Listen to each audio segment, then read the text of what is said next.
dấu xin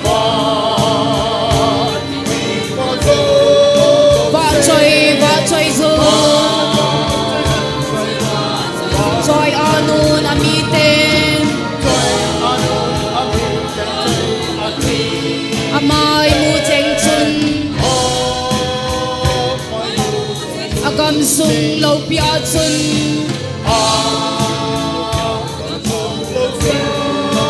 hat kito lai sin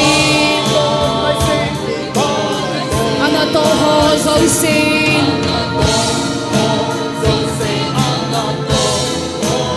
Athen và chơi chế đi Athan và chơi đi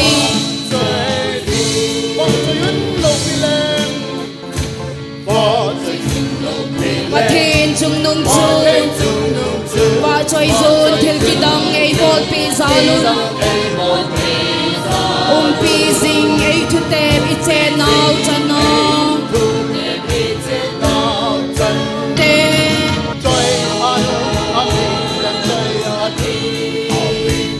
amai mu cheng chung agam sung lo pia chun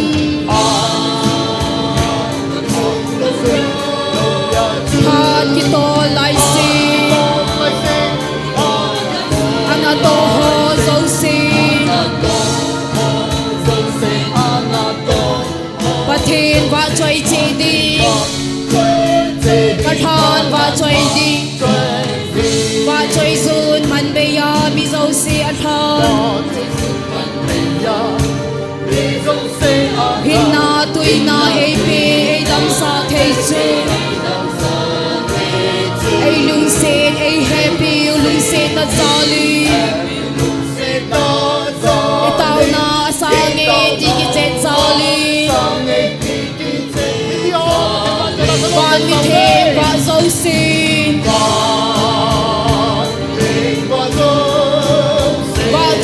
và chơi zo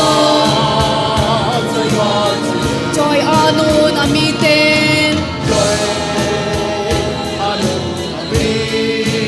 amai mu cheng chun agam sung lo pia chun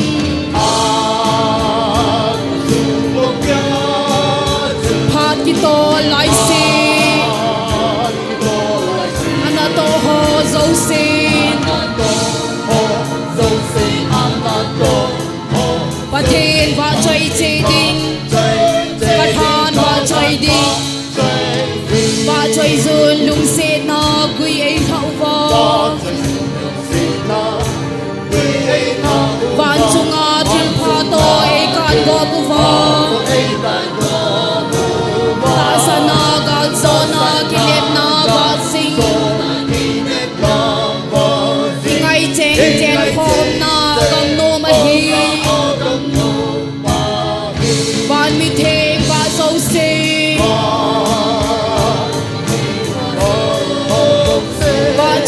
và chơi dùn chơi anun amiten amai mu cheng chun agam sung lo pia chun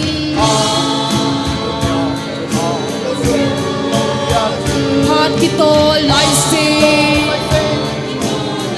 anato ho zo sin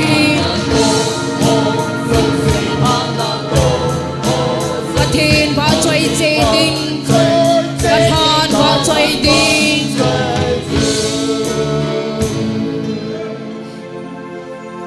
Imam cho cái mình tiếng tin Zabin Jesu in joy anun ti hik kipat Allah to kamin Athen ba cho lang bom chal ulitek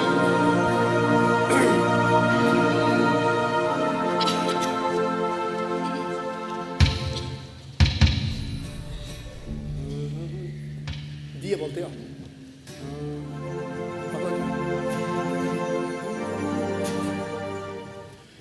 Zabin Jesu min joy Van mi na joy ani Van mi na joy ani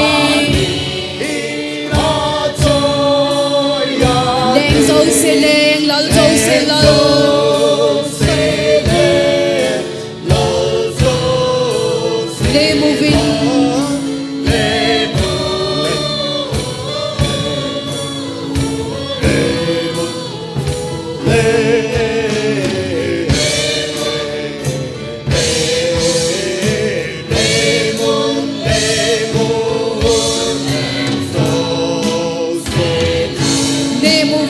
Pathin martyr ten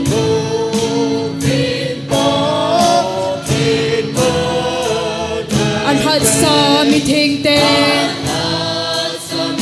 An had sa meeting ten Giêsu lâu pi na joy anun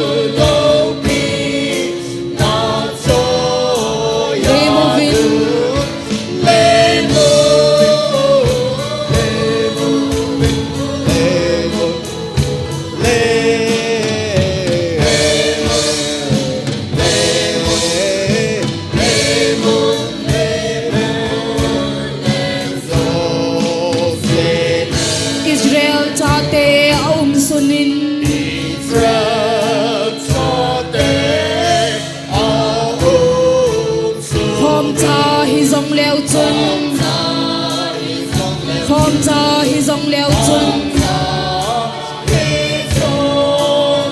lung se na na hu hình bao che le mu vin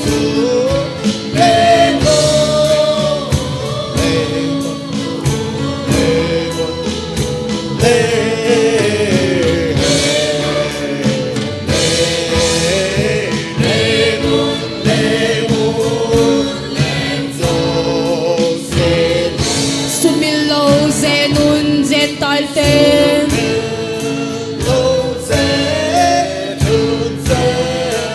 Tisana nat hat pau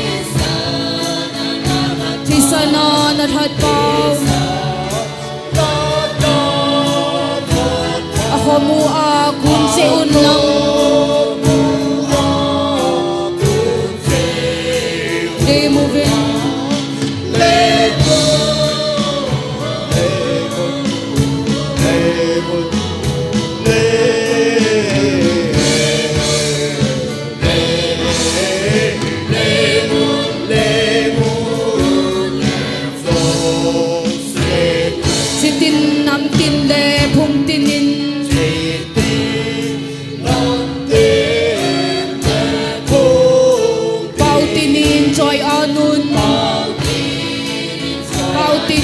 joy anun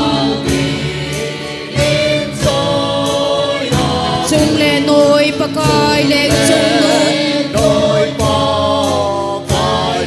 le moving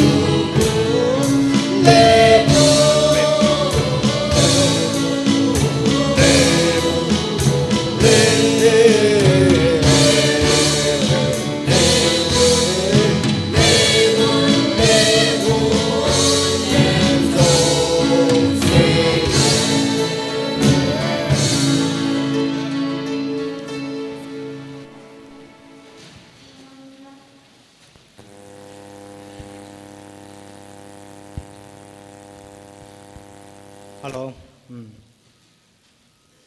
Pathin iwa chai khom yang anom the jengin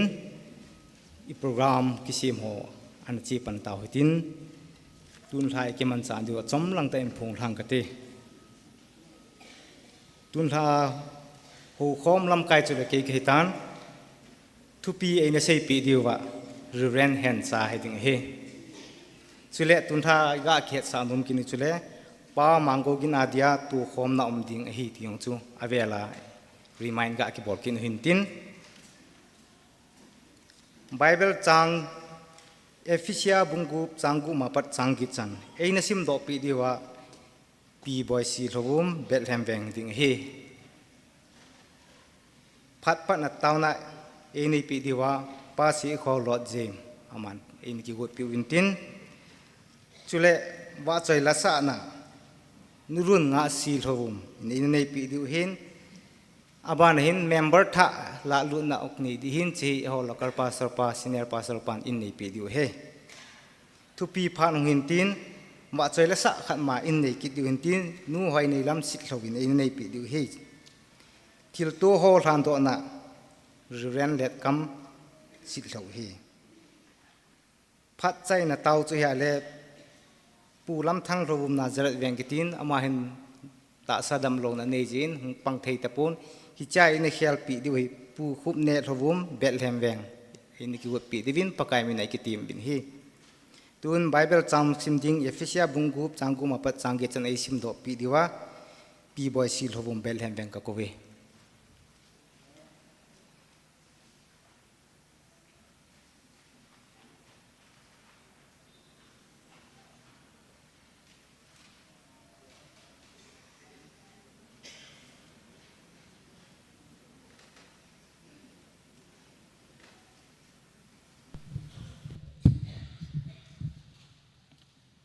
Bible long ka kipo do man hin sim do da tang tin kin jong phat pat na taw na ina nei pi ding wa pu si khaw lo jem ka ko ni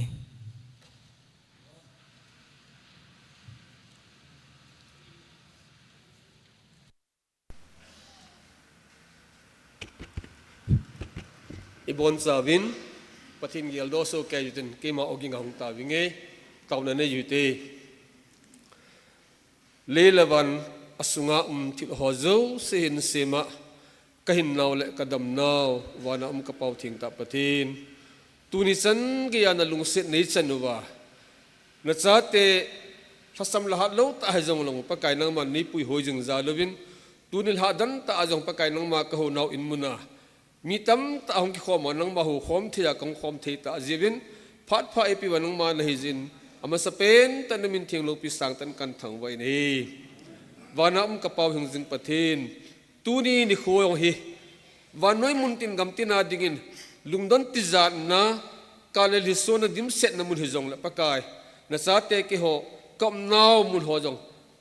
gen the ha sat na ko ni chum khenawin nang ma dam ta ka ho theiwa pakai nang ma ka hol thei ji nong na min thing ka thang bo nei tuni zana kong kalam kai ding ho ka program ho jo se abula ki pana asai giza na lopi ni dinga ki mancha thini divin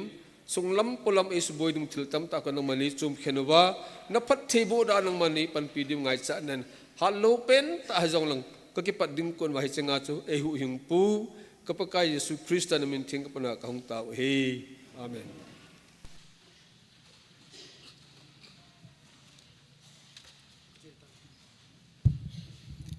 tuin lat wa choi la sading khat min chen wa choi lai sa do pi tu nga nga si hlovum ama phat ka pi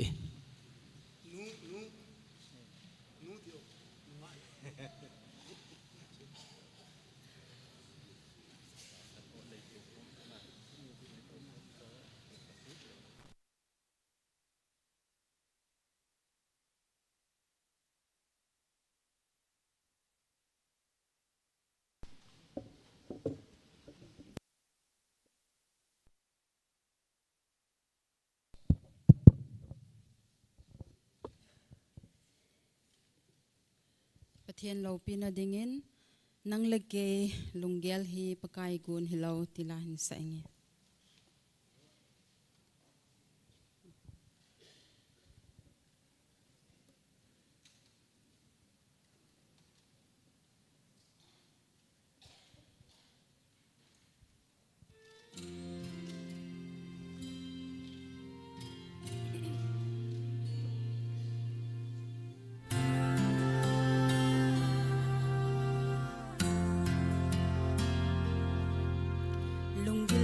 Ka ngay tule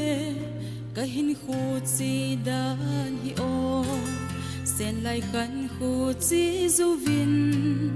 izakai ahong ki khi dol na chung a tui ve bang jing mei long ki tol mang bang hoi thonan mang tapunge tin ka gel ka chi pi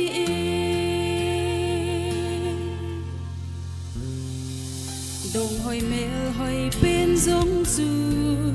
nikat le hung chung lin tin gen thei te dia jing ni no số là mà hùng số nan tê nay ít bên để ngay bên giống lô va hùng mô lôi đình thì nung kỳ hoàng thô sa nhìn đâm lại ngày lụt à phá gió nang lấy cây lung gel hi pa cài buồn hi lâu thil ki kung zo si ki pa nan zui de lâu asan dan ki miu hi tin san sunga lung o yu te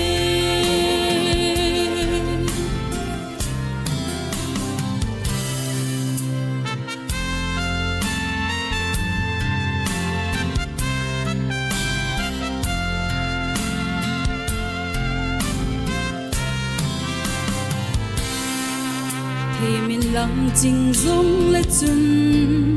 leng Giêsu na nei lâu lệ na bol dấu se ban na be Solomonin a se na chan chung a lung oin pakai lung lam ho zingin ki theo sa le pakai gin sa bol na le au na bul nang lấy cây lung gel hi pa cài gon hi lâu thil ki gong zo si ki pa nan zui de lâu asan dan ki hiu hi tin san sunga lung o yu te nang lấy cây lung gel hi pa cài gon hi lâu thil ki gong zo si ki pa nan zui de lâu asan dan kim hiu hi tin san sunga lung o yu te asan dan kim hiu hi tin san sunga lung o yu te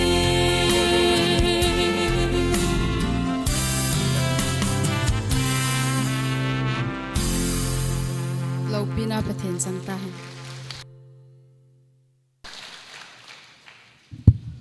và chơi là ngay tại xã độ pi vanu ngã si chung aki pa thu isei vin program ban chiu tin pa mangogin na dinga nei tu khom nahi han lang member tha la nai jong le e ho pa sarpan phat in man pi divin ma phat pi ve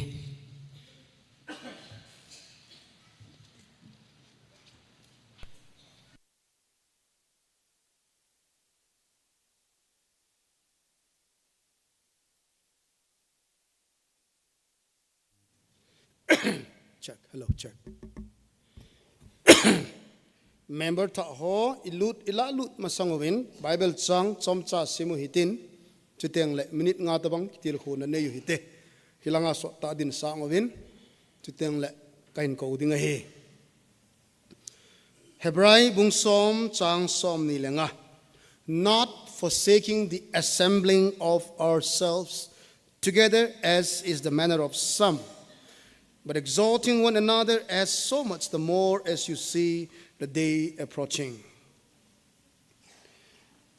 Pathin chate ho ki khop na samo a koilovin midang pin ki khop hom na samo a kai banga e hon wang koilovin ahin khalakhat kitil kho to uhitin nikho anai tai ti hedung joyowin pathin thu phat theibu hen. The day approaching nikho anai tai ipiniho ham pakai nikho pakai jen ami theng te an pui do ding chu anai tai Jesu Krista ahung ki na ami theng te ehung len do kawahi achate ho eho hi changwala hinho mandeng hilovin ki khop khoma pathina to khoma pathin wa chaila sa khoma to khoma ki pa khoma tau khom ding ti hi pathin thu hingin ei dei zowi nei hi chi a chu pathin cha te ho e ki khop khom naw mun chu hi lai ham hi chi ho in ki sa hi a hi khuna ki sa ho in hi a hi in khuna kisa ho ina hi ata sanchate the real church kodo nang leke e ho chu hi chlai chu khop khomu wa in chu khop khomu te tiangule ito khomu wa isa khomu wa lungyan se khomu wa ikitil khoto wa pakaya dinga panilau hi hoi lai muna kim zong le temporary ding yan lang permanent hidong le hitabanga chu ikai kai na mun ho bunga chu panlading ti hi bible dungzuya bible to kito in tunin imu dungzuin so pite ho hi amo hi temporary hi win phar khale ki chon ki diu hin chomcha hum sungwa hi hitche ho bunga hi khomito ho bunga temporary member kala no mui ati dungzuya tunia hi ama ho ila lu diu hin so pite ho kahit naminu kahin ko buto kilonin hilangahin hung kaldo leuchun ki paminte lun min lal baite apamin thongam baite anumin nem khowa baite adang ho record ha se da tang kating thing hoi chin sing sit wife of lun min lal baite ngamin go baite son of lun min lal baite mohi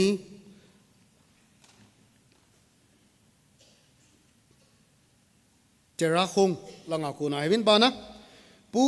sopi thangsei thangkhumang baite pamin th janglet baite ning hoi chong kip gen wife of thangsei khat khumang baite daina ning de kim baite daughter of thangsei khat khumang baite titil so simda tangkating sobite ho kumi chan thaizat nam diu ken ka hepo non jong ne lo mai theyu hin jingle thai jong le nakile kit mai theyu hin ai wanga pha chomcha hilai khosung nom sungwa hobunga jong panala diu soma khat hi hen lang mai cha ma hi hen lang chuteng le to ding lo mi hen lang pe ding a lo mi hen lang sa ding a lo mi hen lang chuteng le sei ding a lo mi hen lang panmun na chan nu hi jong le hi cho hi nom sungwa hi active ta na pandingobin pakai minin tim na kai ne sin he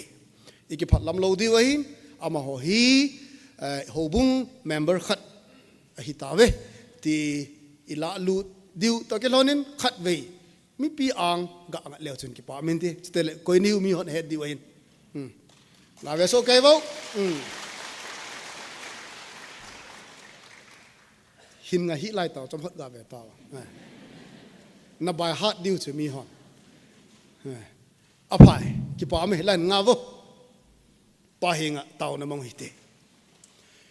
vanam ko pau pathen na thua ka mudung zuyevin nang ma mina ju khom na hi na sama koi lo diu khale khat ka kitil khau to diu na thua na la pan kala khom diu ato a asa bola kala khom diu ti nang ma thua ka mudung zuyevin tu ni ne chaka so pite ho zong hiche modbung ko sung chu teng la baptist church hiche hobung sungai pakai membership an la thejuwa namin anga kain hlan do thei ki tawin lo pinale pa chana che na nangma ka pe bi nahi so pite ho hi pakai phathei bo in lang ama ho ahung zewa hobung anop chomding ka ki ne mun ama ho ahung zewa nangma ka ki la kloi khom di ka ki loi khom naw ka ki ne mun hi nangman amozo se nakhut thinga ka hlan da in phathei na bo dingin jesu min ka tawin hi amen chibai ikibol ma sangwin membership kiti hobung member kiti hi member kila a ho in kai don lo tam ta aume tunin zong iko sungwa zong hobung sungwa zong ailo wale permanent ke poi aping den ke poi ailo wale hila ki pui ke poi temporary ke poi no hila na kai ham hila chu kai ai wanga hila chu ka kai hila chu membership ka la e hila chu tilu record a ume ai wanga ho in mu khalo kitamahi tunin ko sobite ho na hungu hi apat na ahi to kilhona achai na hi da hen lang phat si a panilawa ikimu to ji dingawin pakaim ikitemun khut chibai bolite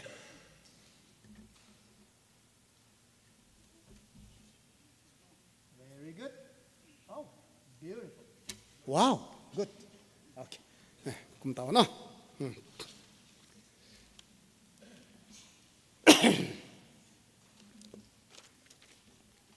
Pat som cha kan la ding hin. Tupi ina yuin kala saw ko ding hin.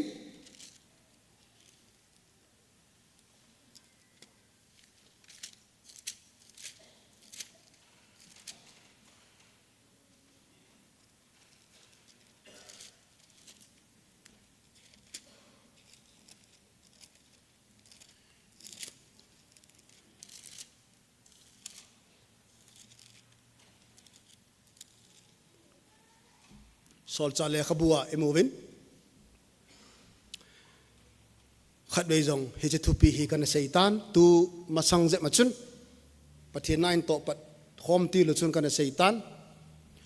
pakai jisun asei bangin la sanga pe o cha tam zoi ti thu sim hi tu ni lain improve no mu nai ka example jong kan seijin api ai panting le kadame kaha ne kanai zo eti na he ulanau te ho tunin sopi mangogin ama hi e ho ta bangahin ape zo in ki pangle ati te ding kata asin na he ai wanga ipe nom ji lo hi chi hi pathin tu agil dani la sanga pe o chat amzoi ama wang ki pa inte iga pe diu hi ai wanga hi o tu ni hi ke zong hi ke din munai mi khat dingai hen lang kapoke na ke apya kapanitel o ati te ding kata asani nai ulenau te ho tu zanin apetheya ato theya isakhawa ko na so do the ina lai zevin edam sa pau e hat sa pau pathin thang ba hi te hi je chun zakhat pe dinga nong gi go le zanga jong na pe theina lai he zanga pe dinga nong du le sanga jong na pe theina lai he pathe na lungsunga thu sei dong zu ya so be te ho ka sei nai korea kam la ya min e ki tho pi ji in e ki tho pi ho ke pa thei ji dan dan chu kalung dong ai bible a sei ka het do lo ai wanga tu ni a ka khut thang thia kam pha nai min e ki tho pi lai sanga mi ki tho pi thei pathen ka thang wa chu chichu bible thu ki ti chu ulanau te ho to ai so pi mango gi na dinga khot thlan diu hin hong phang ta pakai na to na ka to hi pathianin edam sa jin hi che ha sa gen the adam lo ken khot thlang tangi tin pakai ke pe bumin khot thlang wi tin chita ke lana chen so pi mango gin hilang ai ko do un aman pakai wa choila sa dinga hin hi che asa sunga hi hung ning do hono hin puyo hi che sa sunga hi hai diken hon ni tu khom hin bol bentin tu ni a member tha ho alo la guest speaker ho ga heading in he je so be pa hi adam se he a hat he I macha boilo he ai wangin kumni masang je machun na na hin nejin aji nei zo nunga in khu man zunga hi cha anat na thu na chu tu a hi hitabang din mun hi apa hin ai wangin kinem na omen ama hi pathin hi nga tan ti ne lo ita in tan taw na man pe jingwa phat khat le ama jong hi hungkile ki theda lai de hin I pele tunin ama na wa chola santin hi che khut thlang dingin ki go hite music please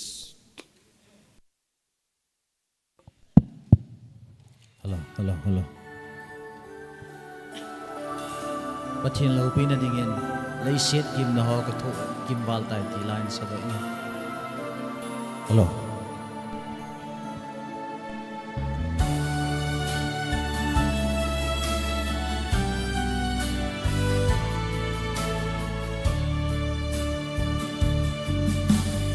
lei set kim na ho ka thu chin bal tai nat le sat kim gen thei na ho và ngài ta về na gam nom chu ít đi lệ cả lung ta đem và cài nắng man na he so lấy xe kim na ho van gam lúc na đây câu ngài đây ngài ta mi đó lấy xịt kim na ho ra linh van gam in no này na cái này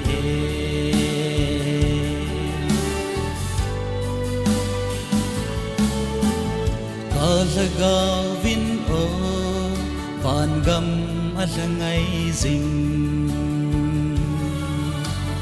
chun ni le gim na da sang ting kapa ko ma ki chol ta ding van vu va ki van ta ding lei lung ai na nu se ta ding lei se kim na ho van gam nop na nei câu và cái này ngài đã mi nó lấy xịt kim na ho ra linh van gam in no ngày na cái này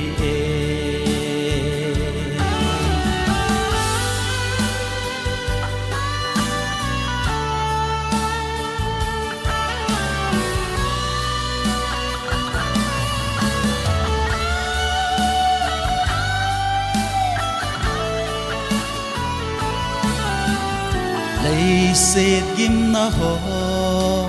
dâu se hi o bel ta nghe tuôn xót gam no ma alung xịt na salim no ya ki pa na jam kim tan te pakai anga raki cholte lấy xịt kim na ho van gam nop na nei câu pakai nei ngai da mi na lấy xịt kim na ho ra linh van gam in no ngày na cái này lấy xịt kim na ho ra linh van gam in no ngày na cái này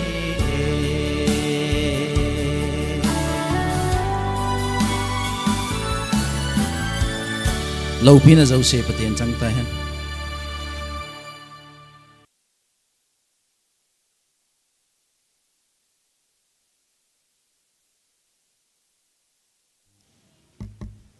na lung thim che wanin ki to pe win lang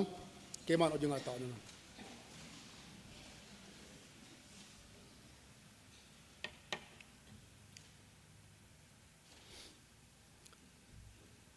ngai lu na dim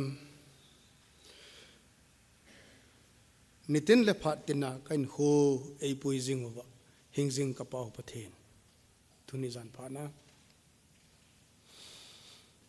hi che ka so pi pau ama adinga khutlang theya nei koi zuwa ki ho zo se damna bit kya nei koi zewin ka ke pau win na min lo pi ka thang wa ina hi pakai tuni la hin na thua ka sim do tung zu ju la sangin pe o chat am loi ti tunin ka gel do win ho khut lang thei le pe the jin nei koi na lai se ven a hei wangin pakai dam na ka nei yu hi o hat na ka ne a phat the na ka che nei nang ma gel do lo was nang ma sumil na hin kho manga hepa ama sanga mimo hat mo ki tho pi nom lo lai zong kom ji vin ai wang tunin ulanau te ho ngai lut na nei za pakai khut lang thia mo zo se ka bon cha vin nang man phat the nei bo vin lak tunia hi che so bi pa dinga dang ka kan don khom hi ama adinga hepa angai cha na pang theja ata sa hin khuwa alung thimin khuwa hlagaw hin khuwa hal do the le ki pa na asuna dingin hichi paisa nang man phat the na bo din ka ta wi nei pakai sumi zan pe jong le ama nangai cha di khomu the na hin tu ni hin o ke song hin kadam yen la kho ka mu yen la ka lai banga ka jing yen la o tam ta to the leng o ati din ka ta sanin he ama wang he din mun jun ading tapoi paka hi zong le hi che so be pai na khut thianga kai than thoi nei ke mi chon se ka he ke mi gi lo ka he kalung thim long nanga dinga bo na nang ma di lawai ko tam ta ka man thi hi ai wangit pakai tunin lung sinin pakai kagit lo no ne ngai dama he che ka so pi pa dinga ka taw na nang ma nei san pe din ka tawi nei pakai alung thim ai ni ko ki pa na nei za pakai nang man pha na sa la pakai hi che a amit jong hi pakai na dam sa ti di dong kata san na lai zwi nei he pa nang man lung sinin pa te na bo a sele di a akilan pi sing aboy pi sing ai nei pi zo pat te na bo chim ti nei lo wa he ai nei puwa dinga pangjing dingin hat na la phat the na pi din ka ta wi nei o pakai lo pi pe ning sing ka pathe kana tengu zong le nang ma lo pi na hi kadamu zong le nang ma lo pi na hi na so polin ke ya dinga kathi zong le gal zona kahin jong le krista ding hi tia se mangin pakai tunia hi che ka so pi pa ain sung mi te hi pakai achan chunga na chan chunga lung thain tia phat na sa na ma chela sa banga hi che achan chunga thanom dal na ni za pakai aman jong ana se khat ka za o kho kamu hen nang le pathen ka het lo din kho kamu lo zia pathen ta kenai na zin pathen ka thang ma ti lo pi tange ji nei pakai nang ma pathen na bu na su ha na ama kho nang ma na pu yen ka tawin tu ni lai che paisa ka to hi hepa pathen na bo na lo pi na hita hen ama adinga ki pa na hal na hita hen hizan hin namin theng thangwa pamin kapakayo Jesus Christ namin katawin na hi. Amen. God bless you.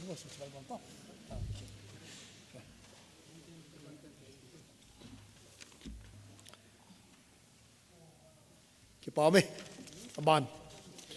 Program, kondak po kama kan petay.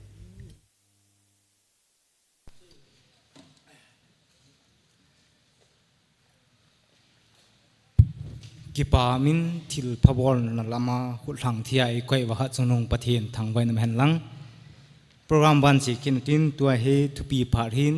thupi eina lam kai diwa ren hen cha hin ama pathin pathe bo na chang pumin phamun lo din ko we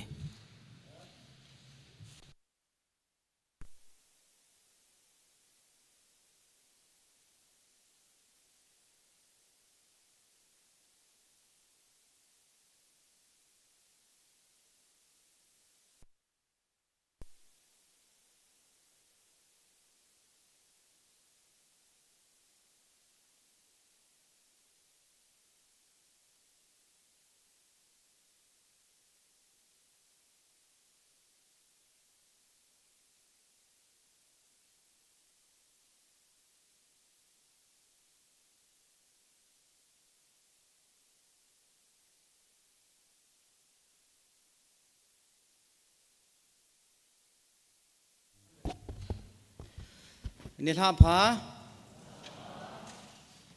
pha ipi wa amasan pathin thangwa na ipi vena he ke adingin tuni hi chilai ya ka din hi ani vei chan na hin hi tabang chan lopi ai pia pathin ka thangwa in hobung lam kai hojong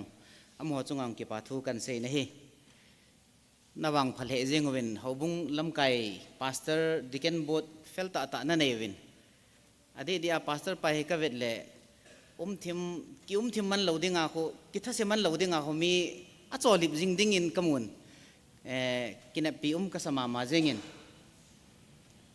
chiang le diken bot hoyong hi ka vet na he le fel thei ma jengwin mission langpang yang kho sa na an nevin he disun ahong ki ho to thei ne le tunia hi phat ahong ki mu thein choyong hi ka gela he le pathin phat na zala hin avelen ki pathui sevin tuni hin pathin thuai na lut masang win mission na to na chung chang thua tham khat report dan deu anaviau hitin hichi an sim do masangin an ta do masangin phat chom chakhat te introduction da bangin ito home now le ipiti to dano ito ham ti tham chakhat a hello yong diu ji chun tham chakhat hin sei leng ke hi Indian Evangelical Mission noya IEM noya missionary kahin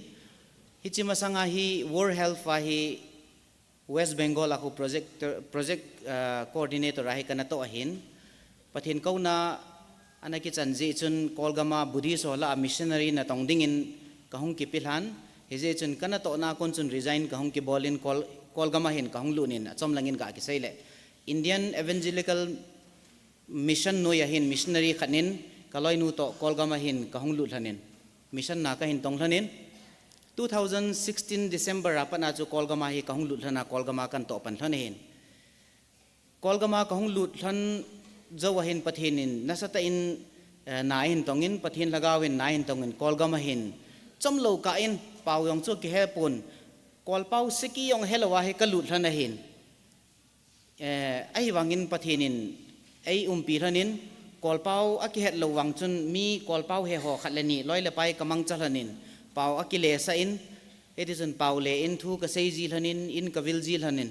edison na kan tong thanin hi le 2017 18 na chun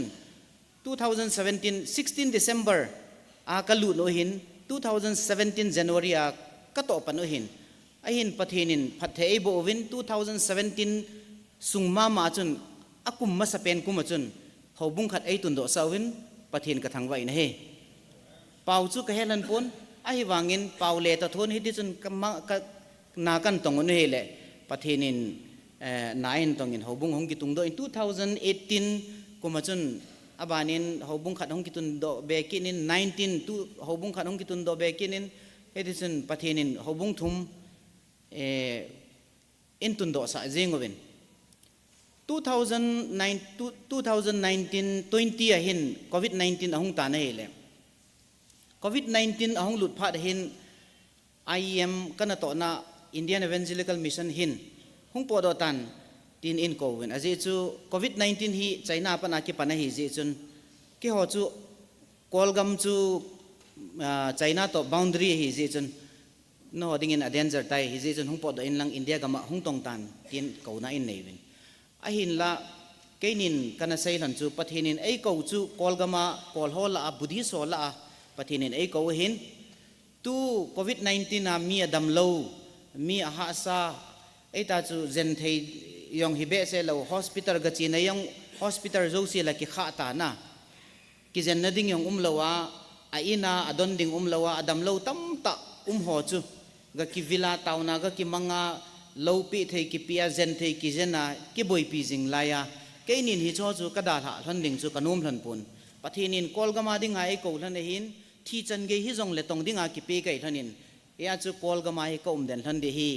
kahung po do than lo de hi tin kana don but than tan hi cha chun lam kai ho hin eina he thiam win he chun eina phal pe win COVID-19 sunga chun ka den thanin COVID-19 sunga hin na dam lo ho zen thei chan hong ki zenin ei ti chun ha tan kan boi pi thanin nei le pathin lung senin COVID-19 laya chun mi tam ta min avil thei lo doctor hon jong agavet thei ta lo mi yong ki cha tu a khat le khat do ki vil to lo laya chun hi chilai phat na chun mi tam ta hi pathin zal chun adam lo ho hi ahung damin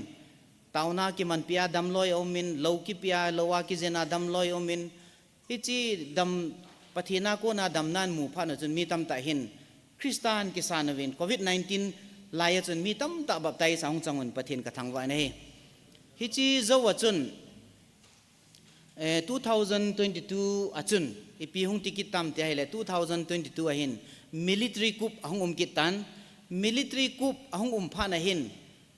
kolgama chun na saten ke kap tu na ai lo le ita su ki tha ki mat na hung tan muntin lampi tin ahung ke kha tan ai le kichat be se tan kolgam chu hicha chun Indian Evangelical Mission kalam kai ho chun IEM lam kai ho chun hung pot do ding in India gam sunga hung pot do ding in avelin in ko ki no ve nei ahin hicha chun keni nong ka sei hanin bom ahung gina thal hung gina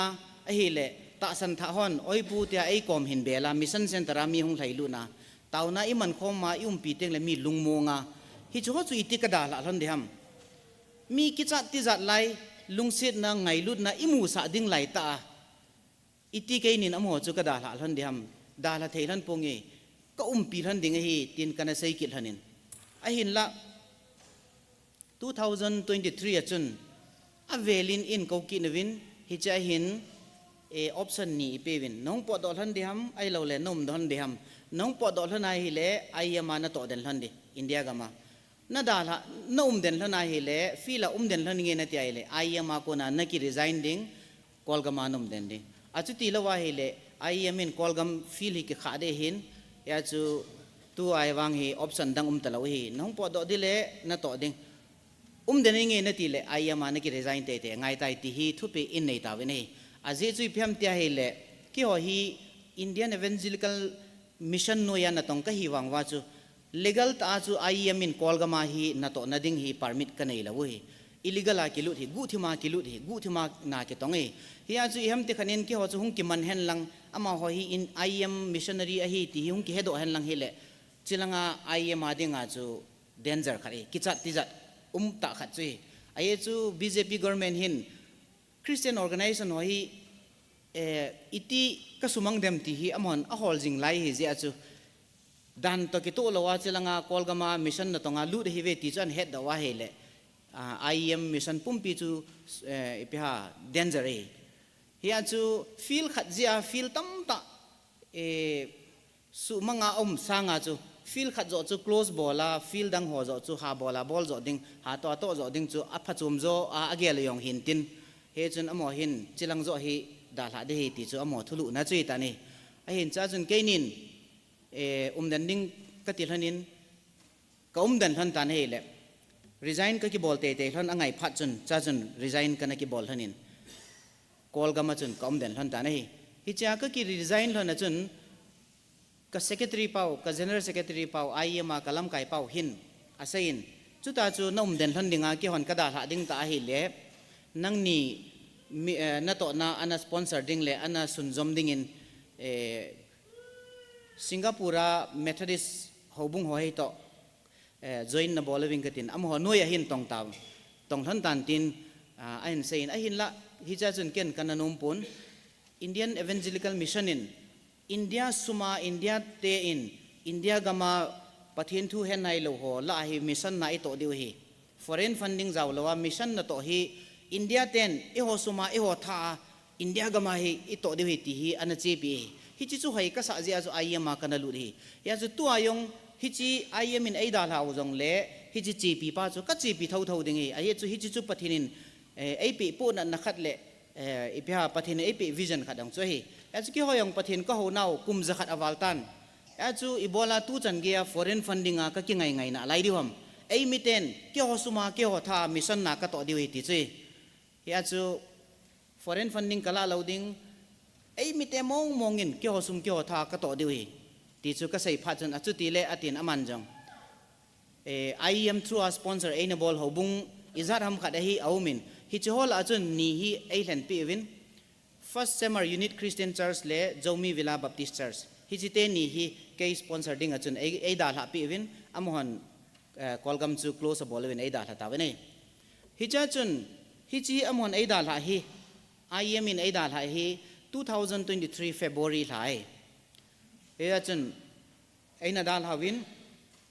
March April May ทันนี้เจ้าอัลทุมนะเมย์หิน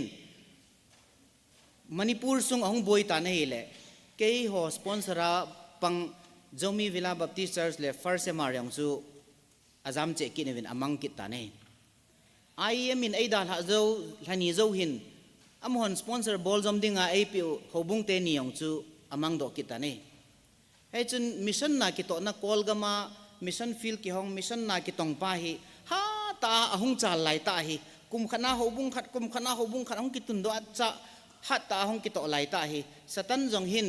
ฮิจีมิชชั่นนักโตนักป้าฮีสุมังเตยเตยดิ้งตันสะเตยเตยดิ้งอากดดานินอากิลังเงินเฮ้ยจนกระทั่งอตอมาเจงินอโลนจีจุลกะเฮปนไอหินละไอสปอนเซอร์เขาบุงละอมตาเราจีจนก็โตคอมปีเกฮอต่อตรงคอม local missionary หอจุก็กูคอมินไอ้กิทูปี local missionary อย่างอมินชอจุก็กูคอมินตัวฮีไอ้ยมินละไอ้ดาลาตาวินจงเล่ตัวเล่ตัวอมหันไอ้ดาลาปีเขาบุงนี่ ZBC เล่ฟาเซมาร์ละอมหัวละอมังกิตันเอจนตุหินสปอนเซอร์ดิมไอ้บอลดิวโมมองอมตะปุนอมหัวฮีสักทันนี้เจ้าเล่เขาอินหงไกเทกินุนตินพายากลุดนุกินุนตินตีนัลลัมปีละอมตะปุนตินอิตยาเขาบุงอันตุนโดกิดดิวฮัมอิตยาอินสปอนเซอร์กิดดิวฮัมละกิใส่ไทยตะปนฮิจิจุนนหอจงในอินในน่ะเจตาวินลังนักหินโซนในไทยดิวินน่ะโตตรงตาวินเกนี่วังอิงอลจงเลงอลดิงอิที่องเลทีดิงฮิจิมิชันเซ็นเตอร์ฮิดาลฮาลาวดิงอาเด่นดิงกะฮิลฮเนกะตีพัดจุน local missionary กำมันหลันหอยงจุนอาศัยวินไอ้ปูนังอินจุดตาจุลุงนักเกลัยเลยโบลากิหอกะกิเลเดดิวฮัมอิงอลจงเลงอลคอมดิวอิที่องเลที่คอมดิวยาจูยุ่มคอมดิวเฮตีพัดนะจุนจุดที่เละซาลารีน่ะใส่เราดิวเฮกตินกันต้องคอมตาวนี่ประเทศลุงเสียนาฮิตบังอาจูกันโตพันจุนฮิตจุนมิชชั่นปาจูตังเลวินกันสุนจมูวินเอเล่ชาจูฮงจัลตุลตุลนิโคจูฮงจัลตุลตุลินชาฮงลุนดิ้งกิพัดจุนเกนี่ฮีกะลุงกิมหลันตานี่อมอนทะโลซานเลวดิ้งในเลวาโตดิ้งอตีวังจุนทะโลกิปีเลวาเลยปีนี่เดียวติจูลำไก่ขัดหินาจุนอิลุงกิมินอิลุงอดงอินเอจุนอีปีอโลนจีจุเลยกิเฮปนเตาหน้าโตทนอีปีกิโลดีตามปะไก่ตีนเตาหน้าโตทนเฮดิจุนฮอลนาเทยลำปีจูกิฮอลินอากิมูดีปนไอหินละปะทินินลำปีกิดังแต่อันกงอินลอยเลไปเนี่ยจ้าอีฮิลายา class 1 class 2 อินซิมลายาอีลอยหอบปูจุน Facebook อินฮอลดอวินนั่งฮิจิลายานักไก่เห็นจ้าจุนให้เราทำอีปีน่ะบอลฮิตามห้อยอันนมฮิตามอินดงอวินเก่งจังกันน่ะโตดานหอจุกเซนจงเล่ลอยเลไปขัดเลนินฮอนเขาบุงลำไก่ขัดเลนินฮอนน้องฟอนอินบอลวินกอลกามาอโบยินไพกามาอโบยินกาลาโบยินอีปีน่ะติวหินามตินขัดนินฮิตจุนฟอนอินบอลวินไอโชก็มาจุนเก่งน้องกะลุงเกลจุกเซตันฮิตบังดินมุนหินกระดิ่งตาเวตียกเซพัดจุนขัดนินอบังอินจังอาสังขัดสังนี่ติจุนอินพิคมสาวนี่แหละประเทศลุงเซนินก็ฮัลโหลดิวจุนหิงเซลกิตุบเจนินกมูเทนประเทศกระถังไว้นี่ไอหินละอัลฮักกิดอัลฮาองลุนกิดดิ่งพาจุนไอลุงอากิมเท่ากินนินลุงกิมตากิมจิงไลจุนตัวไอหอทีบีอาร์เรนงำเฮาอามาตัวยังอากิกิมุตนอามาตัวยังลุงเกลอันนี้กิเซียร์ตัวจินเฮจุนอามันจังฮิตบังอากันน่ะโตจุเฮนอามันจังปุ่นอามาจิงินทีบีเอจิลายาหอบุงลำไก่หออาหงโตอากิตัวจิจุนอามันจังอาหมอก็มาจุนอันนั้นเซียนอันนั้นเกี่ยวน่ะโตดานหอจุนน่ะเซียยิงจับมินเอเล่ลำไก่หอยังจุนอันปุ่นนาวินเฮจินจิลายาหอบุงหอนจังทักนาเฮติจุนสังกิจอินเปเทวินน่าหัวใจลินจังประเทศกระทั่งไว้นี่มิชชันนารีขัดน่าหอนจังเกี่ยวหัวตัวกิทูคมมิชชันนารีขัดจูน่าหอนจังพาร์ทเนอร์ชิพมินสังกิจนินกิทูปีวินัยเล่เกี่ยวดิ้งจุนอาจังใครมาเจงนี่อัลนี่น่าจุนโจมีวิลาเตียนจังมุนขณะคมเหลวังจุนสุมเลไปจีพีเอ็นติจุนกิทัดคมวินอมอนจังอันเปเทกิตาวินประเทศกระทั่งไว้นี่ฮิตบังจุนหอบุงขัดเลนินจังกี่หอนจังพาร์ทเนอร์ชิพมินนักกิจปีวิ่งกี่หอนจังพาร์ทเนอร์ชิพมินมิชชันนารีขัดเบะนักสดปีวิ่งกี่หอนจังสอนเวทีห้องสาวตานี่แหละฮิติจุนมิชชันนาจูอเวลินกุยที่มาเลยฮัดจะเจนกันต้องเทกินวินตู้หินมิชชันนารียองสมเลนีกับพัตาวินประเทศกระทั่งไว้นี่ฮิจิอาอิมูฮีหอบุงกอลกามาอิตุนดาวมาสเปนปิโรตามิชชั่นเซ็นเตอร์ช่วยเจก็ใส่เบนอมขัดจูไอเอ็มอินไอดาลฮะเจ้าจุนเมียมาคริสเตียนมิชชั่นกิติขัดมิชชั่นเอเจนซี่ไอเอ็มเขลามันดิ้งจุน mission agency khat chu ka simovin morea pastor fellowship ma lam kai ho ko mo ko bu ni na pangovin amo lam kai na noya chun miama christian mission ka simovin hi chi mission chu hobung a hi pon agency hi IM tabanga ya chu hobung hoi to ki thu kho ma partnership ma hi tai ki tongai hi ti chun hobung hoyong khalenin hi tabanga MCM ki semi an head phat chun nang ho hobung ka hepoi hi chite hobung khu chite hobung khat khat hin partnership min ki honong sang nga sang khat sang ni sang som pangi an tiwin hi ti chun panan lawin hele tu hin ake machalin tu kumayong chun missionary nga ake la be thein pathin ka thangwa in feel jong ake hon be in feel jong nga le gup lang ake hon be kinin hin feel jong sagi lang tan pathin ni thangwa on he abanin slide chu ga bol beo hi chi hi le pirota missionary quarter e tamkhat alim innovate theidi wa chu ka ga ta da we abana ga bol pai payo tu le tua e hon partnership ma isot pau golhang joseph chu chi zit langa khu hi le ama mission quarter ama missionary quarter na chu abana ga bol kino sorry thamchat ga sei beleng lai jang thamchat ga nung bol trio khatwe lai jang mission fee la kitin lai jang chu ei mi ko hi lo ham na ti mai thewi ya chu thamchat doubt lo na dingin ga sei chin leng hi chi lai jang hi e ho india gamsung boulder china khu khat hi ei mi ko hi kol ho galle tol a hat be se phana ki dona hi a hat be se phana a in ho ki hal phanawa na ding a het lo phanawa chu hungjam wa to lai jang a hi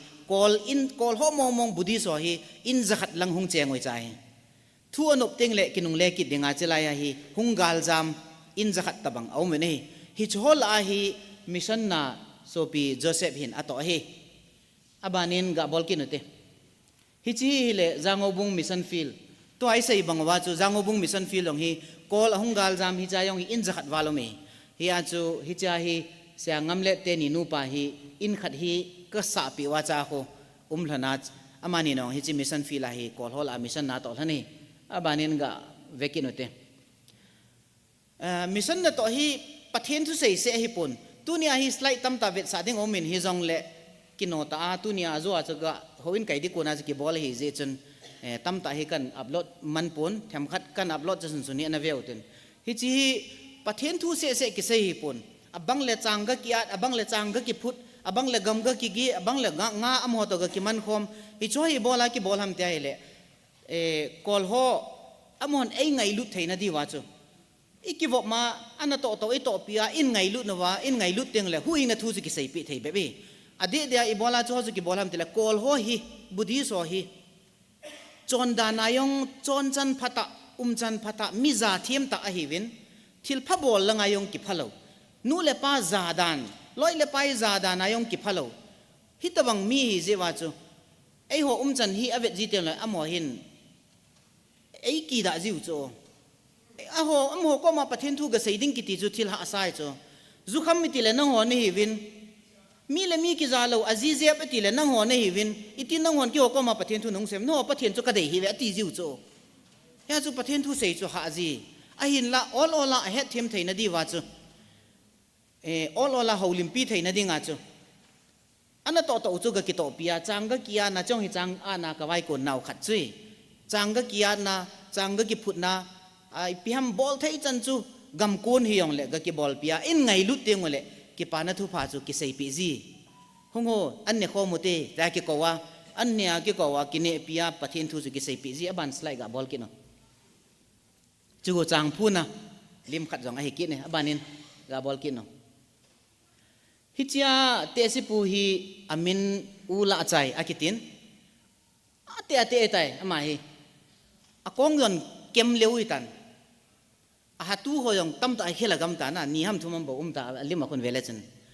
ya chu hi chi te se pu hin ni khat hi ei dongin oi pu patheni ti ke ham ei tin ei dongin ama hin pathen ho dan hi a het no min ei dongin a sei ji chu ka hepon a je chu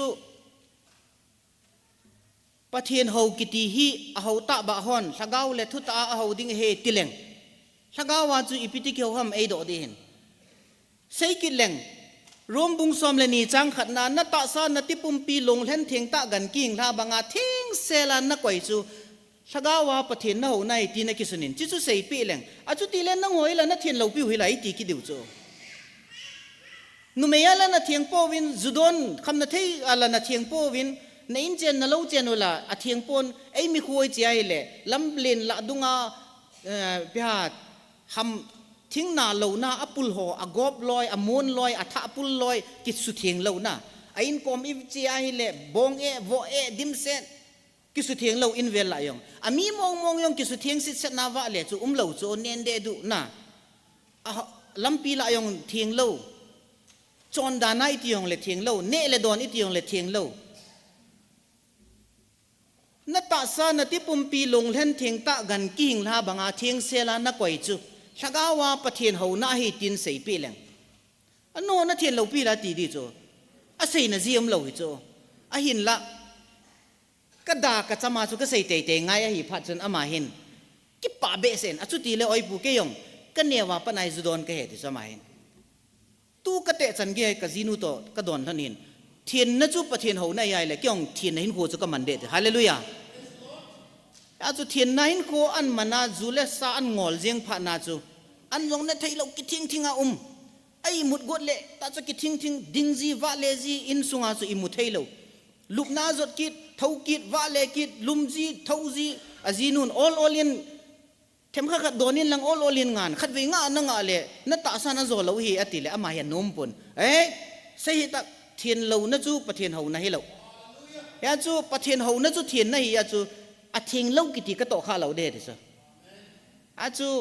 ยันไทยตาอันนั้นไทยเราอิมุไทยเราว่าจำขัดเสร็จอัตวะไอ้วังอาปะเทนินฮิจิกาลโจนะจันปีย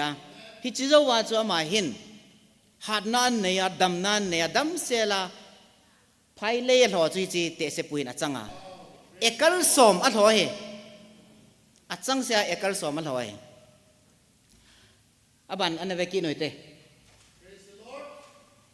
ฮิจิฮีโกจิตกองอากิตินอามาฮีจุงอลเวจูดอนปูปูเล่ไอ้ท่าจูจูดอนปูปูไอ้เลยหินที่เราเห็นมูจีสิไปลิมาเห็นมูจีอามาฮีเดลจีอามาจามจิงอาเขาอินูอาพุ่งยี่จ้องไว้กะจามลุดอาเดลลุดเท่าอาพุ่งจีเป้าอีหอเป้าวินกิเซเล่พาสเตอร์เป้าตีดีหันนะอาลัมไก่เป้าจู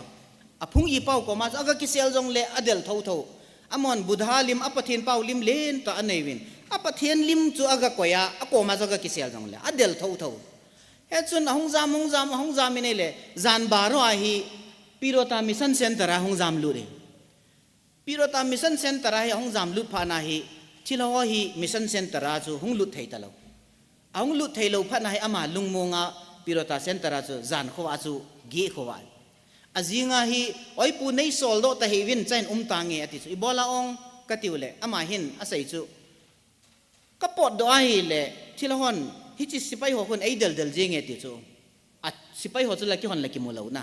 ไอ้เดลเจงเว้ยเฮจุนใจน์ตางเงอติจูกี่หอนจังก้มสาวินเยซูคริสต์หูหิงนักกี่ปานาทุพาจูก็ใส่เปวินฮิติจุนเกมกับบอลเปวินก็ฮิลตาวินเอเล่อาหงปิงท่าตันตุยหงลุดตาเนเล่อามันจงทินหินกูอันมังตันจูเลสาหัวอันงอลตานเฮเล่ปะเทนลุงเซนินฮิจิอามินาอามูจีเทลาหัวยังจูอามุตะปุนปะเทนในทางว่าวนี่อาจีตัวยังคอมไทยตะเลาอาจ้าตัวยังคอมไทยตะเลาอาอินซุงมีเตหงตัวเจงคอมไทยตะเลาป้าจูอาหงปีนท่าพานินอาจีอาจ้าตัวหงเจงคอมกินินเขาอินเฮ้ยแต่นักไกจินว่าใจลาสจินเทสต์มินีหัวยังอพงจินปะเทนในทางว่าวนี่อาบานินกะเวกินหน่อยเตฮิจิคูกุลูปาหินกุลูโฮหินกิดังตาขัดสุกุลูโฮหินฮัลโหลอันนี้เราจูอามอหินปีบอลัมเตเลจิงก้ามาตาเลหินท้าจีวะเก่งกี่วะฮิขุสุงาฮิกัจเจวะเนเลจ่าฮิอากากิดอนจิวสุมเลปายอากากิดอนจิวนิเซเลฮิจิซุยบุตรโฮหินกิดังตาขัดสุอปอดทอดานจูจิงก้าเลหินมาตากิท้าวะอามอเนดิงบูอหนมาสังวะฮิก็ปะเทียนนั่นต้องห่อกบุก็ปะเทียนนั่นต้องห่อดิ้งไงบูก็หนมาสัตเป็นดีนะปะเทียนดิ้งเกลโคนาซาลาจูปะเทียนเกลโคนาซาลาจูฮิจิกุลูโฮเนี่ยดิ้งฮิบูฮิอหนมาสัตเป็นวะฮิจิอหนมินุจูเอหอปุงกุบปุงงามะไข่ปุงกุบแล้วคนอหนมินจิวตาจู hiting le chun hi chi bu a hon min pau chu anadom wa ain mai wa ananga jiwa kulu ho hin hi chi chu aga ki do jiu chu amo hin bu hon lo chu chi chu aga ki do jiwa ne jiwi abang dukan bol ho loi chu ne hi le dukan suma piu abang chun ne thei api abang chun pe thei thei api jiu dukan bol lo ho chu ne le bu hi a hon jiwa amo ne ding a hon masangwa amo ding a hon masat jiwa hi chu ho chu anapi jiwi ya chu hichipa hu kulu hin ama hin agadon ji sumle pai ho chu ai hung pe ji oi pu tau na nei man pen phat thei nei bu na ti ji chu nang ho pathin ta hin te hat zo hin te na hichi kadon do hi kisanen lang kilain lang tau na nei man pen na ti ji chu he chun ken jong ka kilain tau na ka man pen pathen thu chu ka sei pe ji nei le pathen lung sin aman jong Kristan kisanin baptize sa changtan hallelujah abanin ga ve ki noite kichai tam a kichai tai hi chen chu hi sau din tam ta yang chu aumin azua te sipu thiên hin khu mangin katin hau ta bain pathin ho nge ti pa thusim nong chu chom chakhat ega sei be de win hi jong le hi chi masanga chun tu ni hin mission thu i sei nom win mission hi ipiham ho bungin mission itiu hi ipiham ti hi neu chakhat ka sei chet nomin aje chu tu lai hin mi tam ta hin mission kiti hi confusion na chi gam tan whatsapp la dung ngai ve na yong le mi tam ta hin mission hi ipiham ti hi a het lo to ki lo tan ho bung je ngayong ho bung lam kai khat hin asayan aminong ka sei do nompon ipi ho bung hi yong chu ka sei do nompon ho bung lam kai khat hin hitin asai nei tu la ya ibola het pha lo gam gama sum ki thot na missionary ki sol de ham ibola chidang namdang ho ko ma mission sum ki pi de ham I in sung I khosung I veng sung I ho bung sunga zukham sawa tam ta uma mei thai chaga tam ta uma hi cho ki tho pinan ki pe ta tai bola hi chi mission sum chu hoi lang langa ki thot dam ati chu hi chi chun ho bung in mission iti pau hi a het chet lo to kilo ka sa nei a kilo hi lowin a het chet lawai ka tino me nei keima muda na hi chi bible ko na hi isim dewe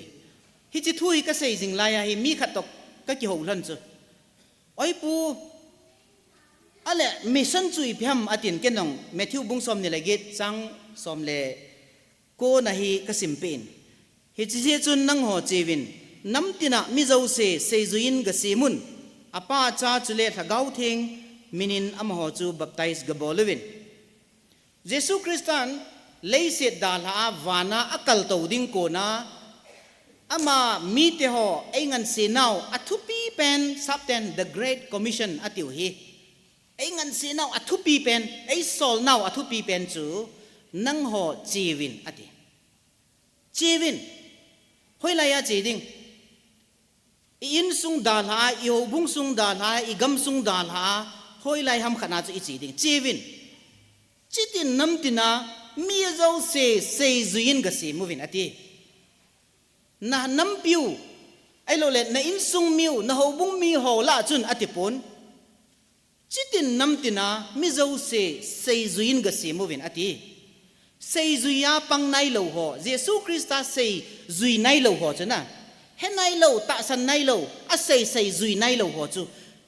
a he nai lo ho chu chen lang ga sei pe win lang sei zuin ga si movin ati hi chu chu Jesus ai ngan se nau hin hi chi ai ngan se nau na to pa chu mission itiwe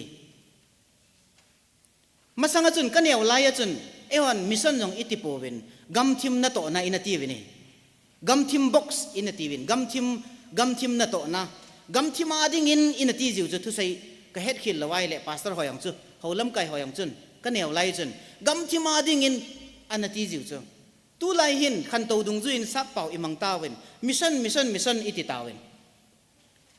ale mission chu dictionary a hi ka ve na ipi mong ham le mission chu tia ka ve na he le mission kiti hi gam khat na ko na gam dang khat na kalso na gachia iphem khat tong mul so dinga gachi pa chu hi chi na tong dinga ga kalson na pa chu mission ati so iphem khat tong mul so dinga country khat na ko na country khat ai lo le area khat na ko na area khat na gachia na tong ipem khat tong mul so dinga chi chun mission he ti chu lose ta in ke sei hen lang hi le na to khat ding po po chu mission ti thei hi chu na to khat po po to mul so ding chu mission yang ki ti thei lose tan ke sei le a hin la a chu ti le hoi chi pen mission chu ham e ho bung hon mission iti pau hi ho in sa na dinga sa chai na ding mission ham a hi lo a hi le ipp bol chai na dinga chu mission ham hi lo wi Jesus Christian e ho ai ngan se naw nang ho chewin chitina nam tina mi zo se sei zuin ga se movin ati pa hi hi chi mission ati chu chi chui tua vai cha gen thei ho nulo palo ho ai lo ai le mei thai ho achu ti le hi cho su idon lo diu hi tam le zukham sawa ho chu idon lo diu hi tam ti chu mi tam ten question abol kit ji nei ka kho wa khun golang han khat ate ta na mi to bang be se lo na yong tong thei be se lo khat hi au mi ni golang a hin ain sung mi yong om tapun achanga hi cheng ate hi tani sumle pai ki hol thei lo je chun achanga ki sil thei lo je chun mi abang khat cho chewin ama chu anchang aga pe jiwin abang khat cho ga chewin ama chu sumaga pe jiwin abang khat cho chewin ama chu aga sil theng jiwin ei asam aga vo pe jiwin ei hawina kainom je chun golang khalani autotol ho chun kipi na in ama chu mapni sunday ni le aga poziwin hawina aga tha jiwin ei hita bang chun mi hin ka bol thei chan thil pha bowling e tin a bol win ei a hin la mission na to na mission sum hi vai cha gem thei chaga ho photo na amo pe na manding hi atipo win ei ama akonin angai lut zeu chun a kho sa zeu chun krista angai lut zeu chun hita banga gen thei ha sa thu ho chu ama pocket munia konin abole win ei sumle pai nei lo hoyong chun sil thei yong la ga silwin in happy theu la ga hewin von so pe theu la ga so pe win ei ai wangin hi chi ta banga thil pha bol ho hin ho bunga mission sum chu avelel po win ei ai wanga ho bunga mission sum hin velal ho hi koi ho ham itia hi le ama pocket na ko na pero num lo ho chun hi chi pa yong chu mission suma ko na ki thu pi wa phai lo hamo ati win ei hi chi pa yong chu mission suma ko na anjang i cho pi wa phai lo ham ati win ei hi chi pa yong chu mission suma pun sanggol tha von tha i cho pi wa phai lo ham ati win ei alle mission itiu mission na to na dinga mit hilonga taw na iman wa mission box sa i koi pau hi cho dinga chu i koi ham ai lo le muthim ga ma huing na ki pa na tu pa zanai lo henai lo ho ko ma mission na to na dingai piu ham ti hi question len ta ikido diu ngai ka satani hi chi vai cha gen the yo chu pathinin ei ngan chi nau hi chu ho chunga chu i hon thil phai bol wai le thil pha imu diu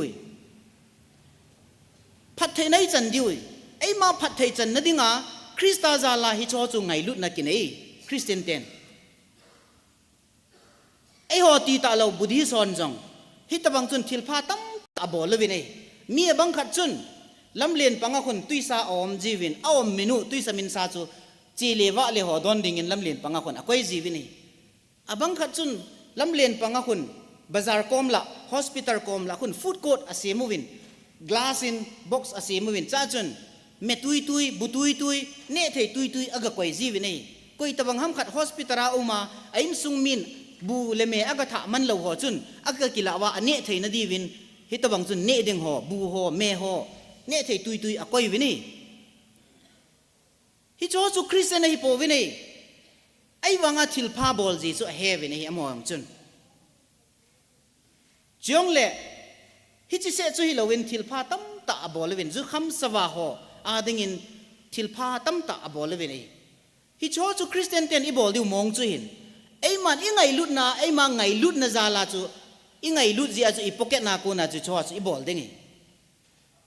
ahin la mission in ti teng le mission sum mission adinga idon pau hi chua ding chu hi lawi wai cha ho gen the ading in mission sum dongu te iti powin relief collection zo idongo vini hi cho chu wai cha gen the ki ho ikithu pi na di wa idonui relief collection hoi ahin la ehon mission adinga ipe pau mong hi mission na to na dingi gam thi ma dingi hi chu hoya ki muham Matthew bung som ni leget chang som lekko na chu ki mui nango chewin ati chu chitin nam tina nanam pi lawa na ho bung lawa nang ho phung le chang ho la ati pun chitin nam tina huina ki pa na tu pa henai lo zanai lo ho koma huina thu ju ga sei pewin sei zuin ga se muwin ti hi chi sei zuin ga se muwin ki pa na tu pa ga sei win ga sei pewin ki ti hi ale iti bol diu chom khat khongai thei ham jingle thaya bol thayam khove ya bol thayam tin ga kidong kil lechun hi chi akino ai tu le tua bol dingi he chu hin kho hi iti chan pi hi inei diu hi sei thei hi loi azua evenu ula chai chu azua evenu lima zaute se pu ula chai ti pau chu ama hin azu chun ka sein ekar som a lo chu lo hi ekar som a lo hi chu changa December ahung hi phat hin miu sin chang a tan chang a wo chai tawin min aina chang a ki lo lut gam tan ai wangin hi chite se pu hin ekar som chu achanga alo na ji hello phat chun aman jong gang le gang in kino ta chun a jing ta nei ki chol na man phat anei ta poni aje chu a ki chola gang le ganga a chang chu a chai lo wa hi le bong le loi ho min an tha pan ding ane chai di ta vacha ho no ne chai di ta kui thading pul hagam di ta min jong agu pe di ta hi cho ve na hi le mi dang lo ho la thing gam ta min la ina ki lo lut gam ta ama abo se amai le chun ama sanga chu gan cha hon ani tam zori ta chu he chun a ki no ma jing tan he chun a jing tan hi le a chai na chun alal be sen lo la ya chun a hludenin a thimil do ta nei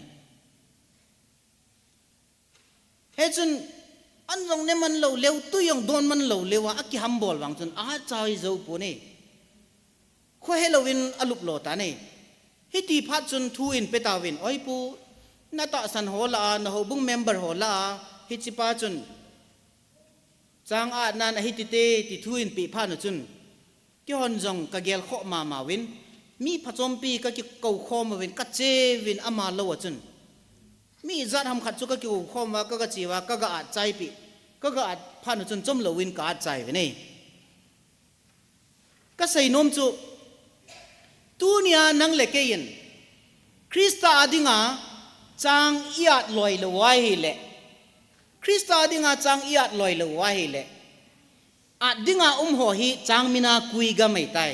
hi cho hi eon iat lo wai le gang le ganga iat lo wai le hi cho agumang ding atamin akia ding atamin anemang ding atamin ei nisia mi hin kho chal jeng thi jeng ade dia kol gam phai gam vetang ki do na jeng nitina mi asoma za thi eng ei damwa thiloi gala thiloi thi na za chom ma thi jeng pulha yeng ei ta nei hia chu jing le thai le bowling e ti phat hitalo tu le tua hi nang le ke in ke cheng e itia ikipat do jenga I bol jeng lo wa hi le phat chu inei thom ta we nei kui ga mai ta ni chang hi mina kui ga pul la gam mai ta nei hi zia hi azua usi sei ula chai bang kin no ta I bol diu mi khat le ni sen ato chai thei hi lowi Christian engan si nau hi nang ho chewin chitin nam tina gam zo sia mi zo se sei zuya ga sem ding kiti hi mi khat le ni to chai thei thil hi lowi hi achu hi chi zia chu hobung ke hobung tia eki khan pha jong hi lo nang to ding ke to ding aman tong le ki chai tan ti iti ding pha jong hi lo kino ta ke kapan lawai le hi thei lo hi ipan khom lawai le hi thei lo hi ikitho khom lawai le thei lo hi ache thei lo hon jong taw na be in taw na pang thei lo hon jong ape be in apia pang thei lo hon jong aseya be in i pham khat ben ki tho kho mu te khaye pang kho mu tin kino ta in Krista ading in chang hi a tau te itiu ngai ni hi chi chui mission wa noi lai se chitin nam tina huing na ki pa na tu pa ahlun na te te dinga na i to pau chu hi chi chui hobung mission vai cha gen thei ho zu kham sawa ho hi boi pi lo ding ti na hi lo a boi pi ding ina hobung mi hobung lam kai ho yong ium win hobung member ho yong ium win ei a hin la mi zo sen a boi pi thei lo chitin nam tin la huing na ki pa na tu pa ga sei ding ki ti hi mi o sen a boi pi thei lo khat chui hi chi zia chu hobung hon ipan na theya ipia ipana missionary ho ha so na isot pa chu hi chu mission na to ito naw he tunia zukham sawa chu na ngai lu na hi le nangin jong hui na thu na sei pi jing thei sum le pai ngai lo hi midang jong ngai lo nangin jong na sei jing thei nangin jong pan na la yeng thei hi chi bol na dinga chu hobunga mission na sum i koi pau chu ga en jong ngai lo hi tunia nangin jong na bol jing thei ei bo we nei hi chu tuni hin i pham mission Christian ay ngan sinaw na to ding pa chu hoi chi pen chu mission iti ham ti hi ki che ta i het ting ole hi chi pa chu focus i bolawa hi chi pa bo se chu ha ta in to ting ole in to na pau hi hung ma chalin tin Christa lengam hi ha ta ma chal ding ke le na ding hi ti hi sei do no mo ni sei khel sei walo mai le ki ngai da muitin sei kha chang ni mai le e ho zo se ading im pathianin pathe bu pi tau hen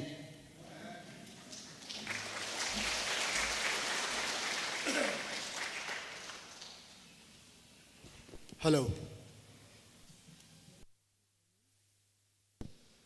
Hello, hello. Hello, hello. Hello. Kipa thanop omin. Tu zana. Pathin thu lopita. Mission na to na chung chang thua ACP pau pakai la chapu zalin. Pathin ithang wa win. Them chakat mission define abol pabo chu aman jong ana ve phan tin ahin a theology chuteng la implementation hi thiltam ta igel do diu kadejin aban bana heche ban joma hi in se diu ka nominate ai chu missionary box mission na to an thehin kalung thima tam ta akilangin olola ehon jong machalna ne yu hitin chuteng le tua iche projectora limho ain vet sa ho hi cho hi ata be in keizong ama WhatsApp group ma kanazawin phat chom khat to pray for Myanmar kiti khat WhatsApp group on semin ain thot ji in zani yong chen ka ina mission secretary pu to ong honin ka ke ho limovin dunia hi phat nala de he kati hin idamule phat khat le hilang line ho ong ki hona turchan pulang vel lowa hilang saikula ko na ukhul lang ong hona Myanmar lang more lang chine thei hongi phat phat le mission committee ho to chuteng le ache thei kalson na keima lam kai na kalson diu amuni ga vet diu tunia atu se ho hi ata zong hin he jong lamit ta a imu uwa ikal sonowa hitabong hoi mu teong le pathena to na dinga chu assembly jong angai jin assembly a kilola hitiu te ti jong angai jin assembly a kilo resolution umi jong le pathen cha ten phasa hi le fit promise a jong pathena tam ta to thi ye chen pathian engan se naw hitabang hlagaw mong thai te hudo na ding chung chang ta tu na egitil kho naw ikipa oven pathianin phatheibo henlang chepa hi roteng le secretary pan phong tan tin ke kin na hipon ipi le ikipa oven pathianin pakai la chu phatheibo henlang pasal hi koizia ha na ham numei zia ha na hin ain nei pi samonim Korea pawa pastor ho jizo segu samoni magitin pastor ho moksani magitin samonim pastor nu hungding do ki paminte reverend nu pakai la chanu langfu dango ki pame ai nei pi zong ahongin pathinin pakai na ato nona pathebo hen lang aban bana in to khom jingwa modbung ngako na zong mission na to na nasta ong khan to ding ikinem ve patin pathebo tan ki pai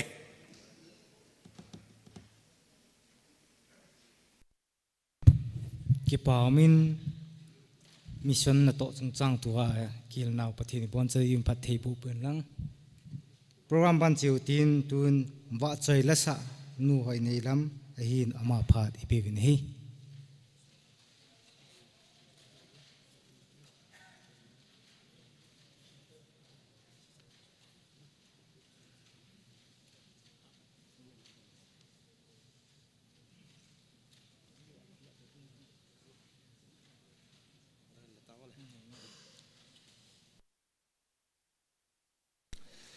tu chana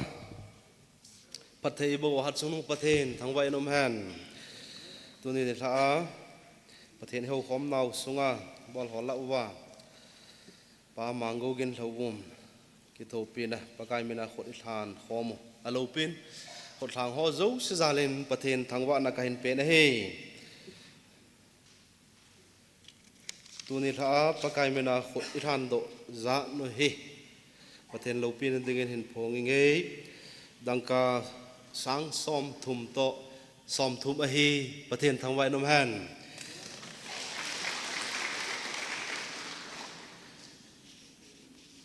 heche pakai menai khot than naw chung changa aban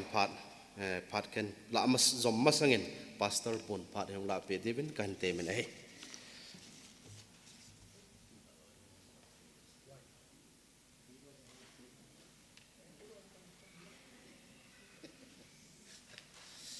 le alo pi tu ne tha pakai mena khot than khom no ho hi pathen la chaw la tu ni tha pathen thoi hung til kho pakai la chapu reverend pu khonen ama hung hi advantage ga law ten pathen la chapu khona konen pa mango an nei pin ong thai sele ne ke thon pin lang he che pakai mena ong thai sela nong san thon din ka hen tem thon nei speaker pu pakai za la he che nong man nong pi do pi di ven kan pe ne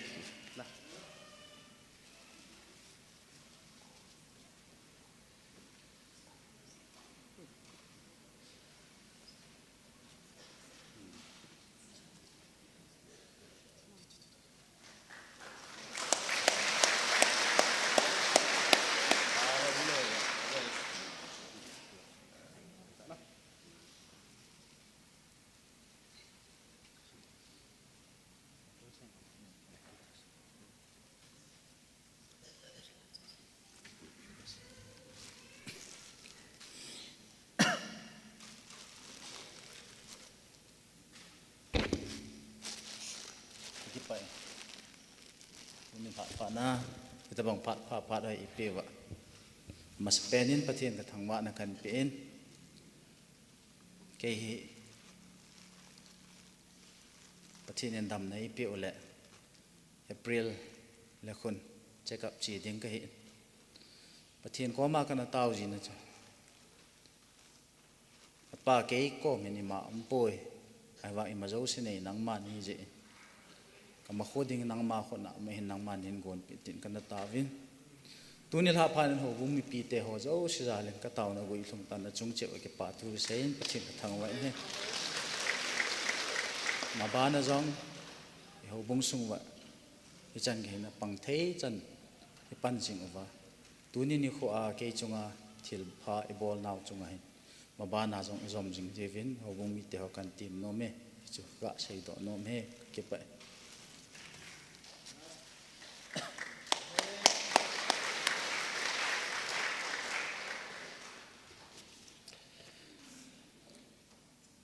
abanin tunil tha pathen thu lopi ta hung pon do pe pakai tha chapu reverend hancha kolgama missionary na ito now amit mu thai jin jong lim evet saubin pathen thu ei til kho nào ista bang phat lo pi ta hung man na chunga ki pa thu seven ma zalen pathian thangwa na ipeke no ve na hei pakaya dinga khot tham jam jing wa chute mission na to na jong ha tai pan jing diu he obung mi pite ve lai ki tem jom kit nau he teng la kai khom ki khan teng le to khom pi more of the can ho pat som sa office a e to khom di win ka hin het sa win he a hung thung deng tu tha sunga hin hobung sunga ti paum ta in hodan thenga gol tha ding khat in ei zuwin hi chi gol tha bol ding hi nunga thingzaning no si len thang pu thang let chanu a hin ama gol tha ding ni kho hi 17 March ong thung ding jing thaini Tuesday lawa aban kit Tuesday pa ko he ding a hin he che hobung kin lo pi ta om he obung pi te hon i het so kai divin ka hin pongin chu teng le hi chicken lot hin theina dingin in sung mi ten tu ni tha in pat thei thum na mai cham dang ka zanga ain koi zevin a he chu teng le ong thong ding hapta sung kai khom na ho azong hobung mi pi te ho ki pa ta pathen ho khom na han lang jing ka tau khom na hi zong le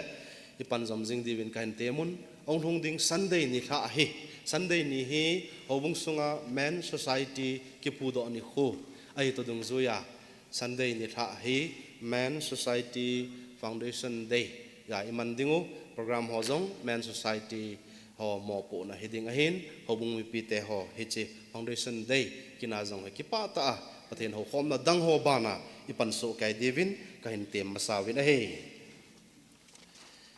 tuni ni tha pathen ho khom nau sungin mai cham ga hoi tam pi jong hong ki to in chu teng le soma khat mi som thum langai na hin pen mai cham mi som na hin pen chu teng le to pu thang le te mai cham puma som la khat membership fund jong milia ko na hong lo nen he cho hi an lam do ding reverend pu khunin ke man kan koi zen hi ka ki pa e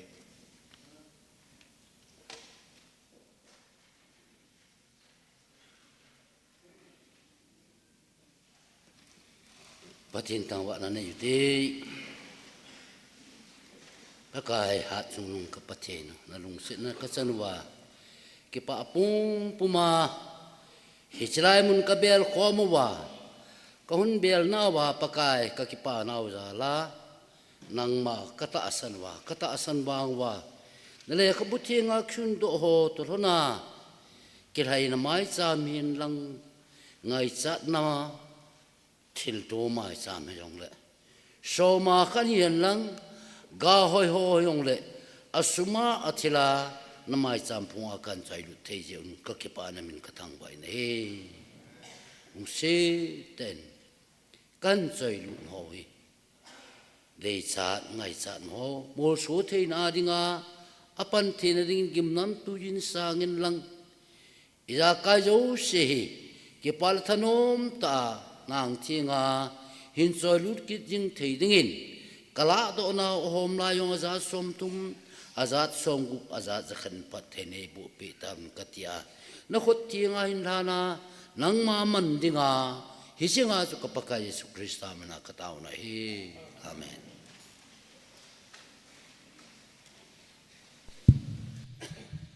zona changia in puiwa pathin thangwan nam hen lang phat chai na la hi lalam kai hon hilanga hinglam kai pi vintin phat chai na taw hi pu khup ne ding hi mi pi bon chawin pathin janan dingute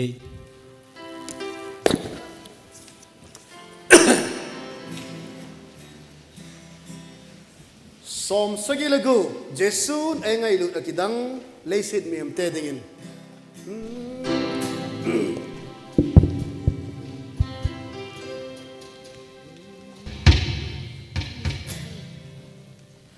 jesun engai lu akidang leisit mi te chung nhung pen bỏ chơi non sao tim sao hindi aba chơi lo ban gom ikun ting ule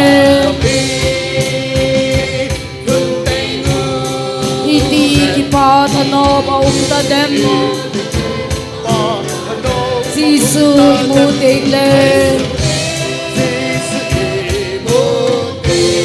Gal so la sa yao le di Ei hol na van gam em nom chu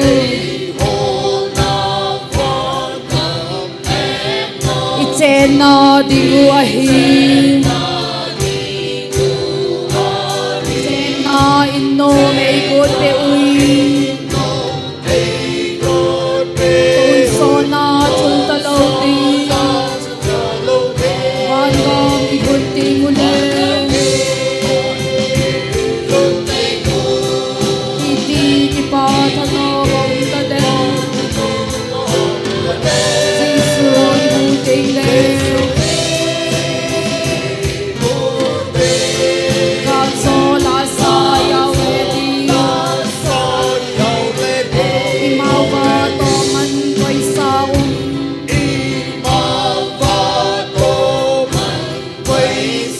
Manau ti ki pa man chu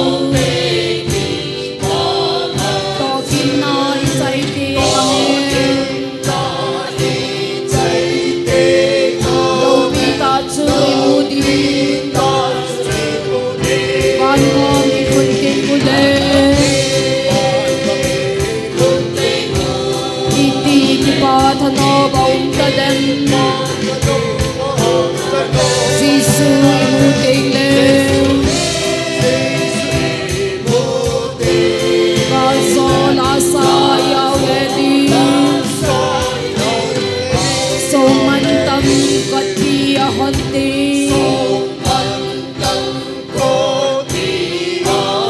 Van kho pi sung nom em chu Chu a ei ho inom len di Chung van tol pi a I chen di Van gom I kun ting ule Iti ki pa tha no baum ta dem Giêsu I mu tình le Gal so la sa yao le di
Hallelujah, praise the Lord.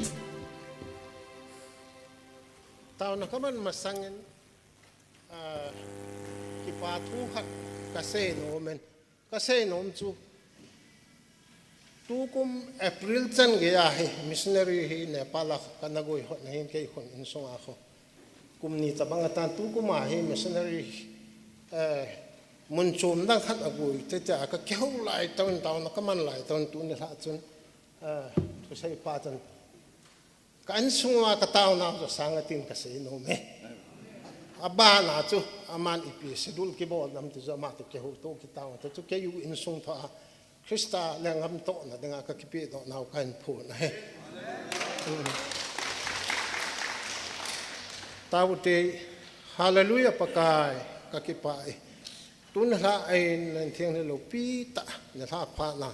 chan phata rau le ta sa nei chan yin zo ka ki pan ka thang wan ka wa cha je ka ki pat di ko no in pakai han no na ka nei yin ka ki pa na pat a chai gein ka to won thil won ho zo se hi phata chan na de wang nei che la san ka ti wen ka na ta wu yin it's a town na tu na sublet nen pakai ki pa tan ka cha ji wen thagau an ko nga mission na to di tho a mission na ki pi do thu jong akisein ho chu khat che hin kalung sunga pakai muchi ki the cho ke do thein dengin na to deng ka thu min ka taw pakai a chai nan pakai ang lung na khap ta sunga che mod bung krista ho bung to go na thil go no he thasam lowa kalbe yung thein dengin he nga ka thu min ka tawe chon set ka thi na ka thi lai tawa te san tiang bhai la do Nazareth Jesu Krista min thinga phát khung khăn là cái bốn là trong thế gian này là bao nào rồi đấy sự Kitô mình này san bin amen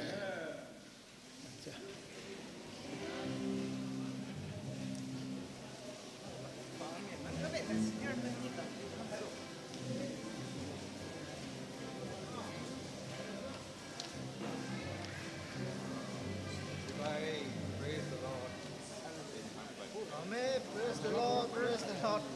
Thiên lục yên. Amen. Em các bạn.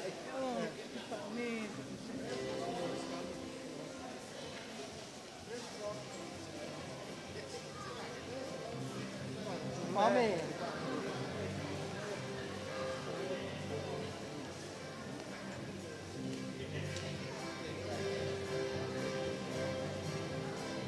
Hello. Amen.